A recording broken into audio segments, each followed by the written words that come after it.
Comment trier des livres dans une bibliothèque? C'est un exemple qui est souvent pris pour expliquer l'algorithmie. Imagine que tu sois bibliothécaire. Alors, en dehors de tout le travail physique que ça va te demander, il va falloir en gros que tu fasses deux choses, hein, que tu prépares les étagères, que tu leur assignes en gros des catégories, et ces catégories vont déterminer ensuite comment tu vas traiter les livres un par un.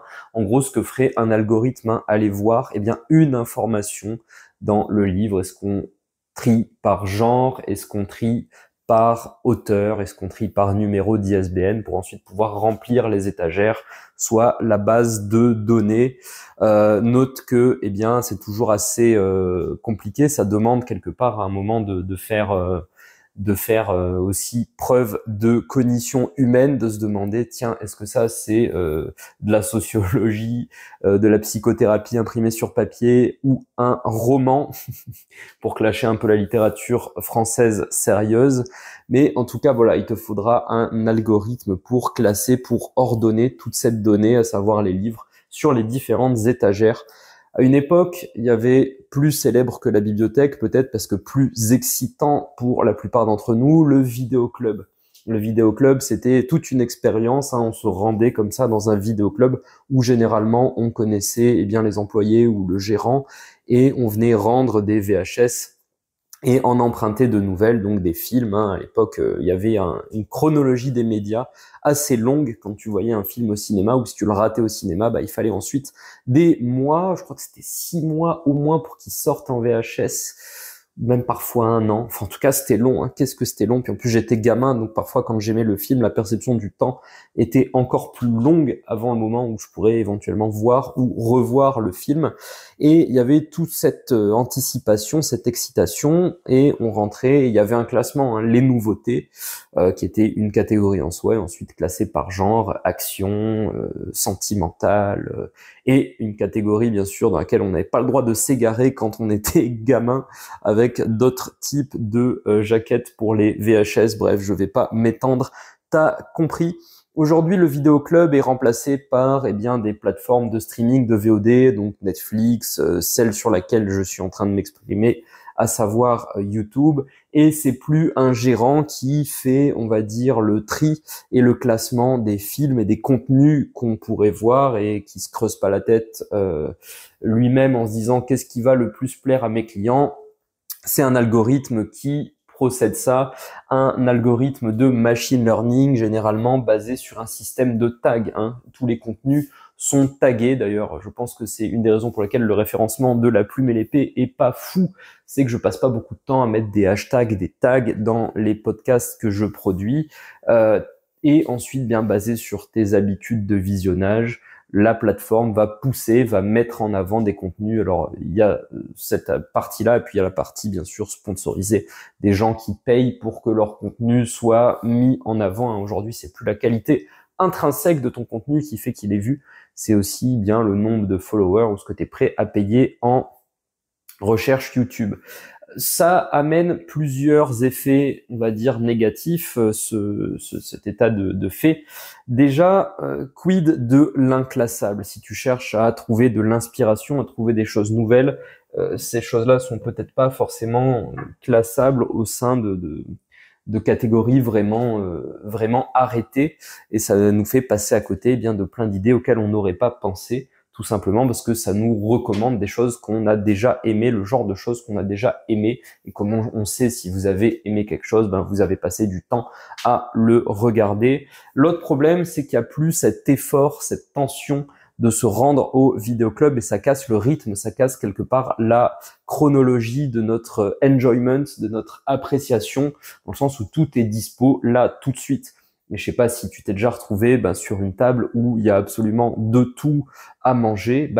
Chaque plat indépendamment perd de son attrait, de son côté excitant, ne serait-ce que parce que choisir c'est renoncer. Donc tu te dis tiens, si je prends du gigot, c'est un coup d'opportunité, je savourerai moins les crevettes, et si t'es vegan, je sais pas, insère ici le plat qui te ferait envie. Dans tous les cas, en gros, il y a une baisse de satisfaction et un désengagement qui se passe vu le nombre de contenus qui sont disponibles comme ça aussi vite, aussi rapidement. Déjà, ça donne envie quelque part de réhabiliter la littérature, même si aujourd'hui avec les liseuses, on peut avoir accès comme ça, on est limité à tous les bouquins d'un coup et ça limite l'engagement. La littérature a ce côté justement où il faut le temps que ton cerveau se calme et switch un peu de fréquence d'onde cérébrale quand tu te mets à lire. En gros, tu rentres en concentration quand tu lis, et une fois que tu es dedans, eh bien l'expérience est plus satisfaisante aussi, plus puissante, elle a juste un coût d'entrée plus élevé. Hein. Mais disons que la littérature est moins sujette comme ça à l'algorithmisation, on va dire, de nos consommations culturelles. L'autre idée que j'avais envie de partager dans ce podcast et qui me semble très importante, c'est d'essayer de sortir comme ça de cette bulle algorithmique en mettant de l'intention derrière ce que tu vas vouloir regarder, ce que tu vas vouloir consommer comme contenu. Je peux témoigner de ça d'autant mieux que moi j'ai vraiment une addiction à YouTube. Hein. Franchement, j'allume la plateforme, je scrolle, je mate des shorts. Alors je trouvais ça peut-être un peu unique, un peu différent de mes contemporains qui eux sont sur Instagram. Je me disais, ouais, moi, j'ai pas Instagram sur mon téléphone, mais finalement, on m'a montré ce que c'était Instagram aujourd'hui, et Instagram, c'est globalement assez proche de YouTube. Hein. Je veux dire, il y a le format short est partout. D'ailleurs, le format short qui devait pas faire plus d'une minute aujourd'hui, existe aussi en plus d'une minute, parce qu'on peut avoir un truc captivant de 2 minutes 30. Mais voilà, en gros, rentrer comme ça dans des bulles de consommation de contenu court qui ne nous laissent pas grand chose, parce qu'on n'a pas le temps, finalement, c'est une histoire de gestalt, hein, de formes qu'on ouvre et qu'on referme dans notre cerveau.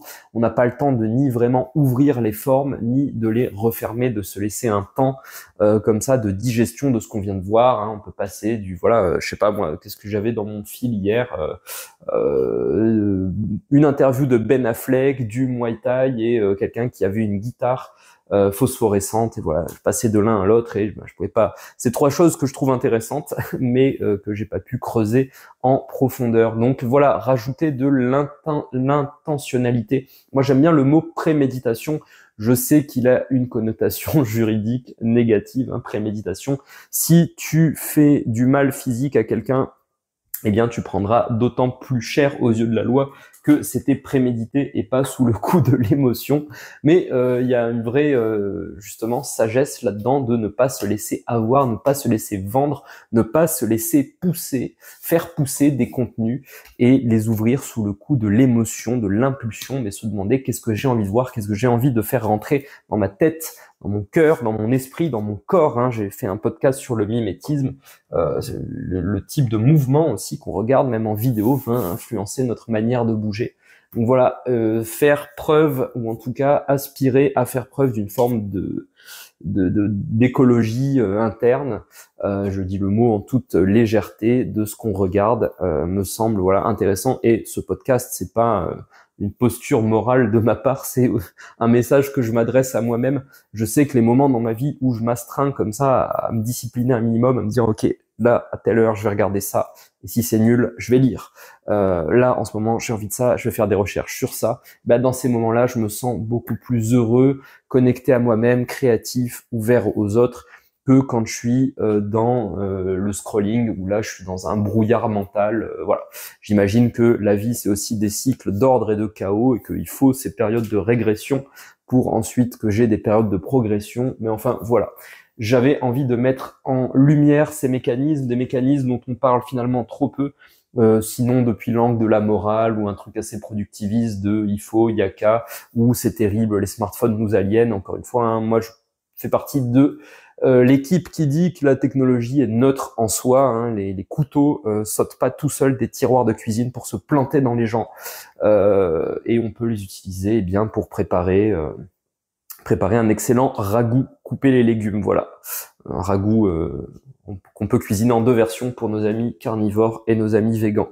J'espère que tu t'es bien amusé et que ce podcast t'a, à minima t'a fait te sentir compris peut-être sur cette maladie du scroll qu'on a tous, et donner envie d'essayer les solutions que je propose.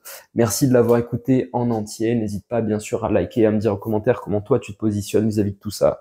Je te dis à demain pour le prochain épisode, et comme d'habitude, prends soin de toi.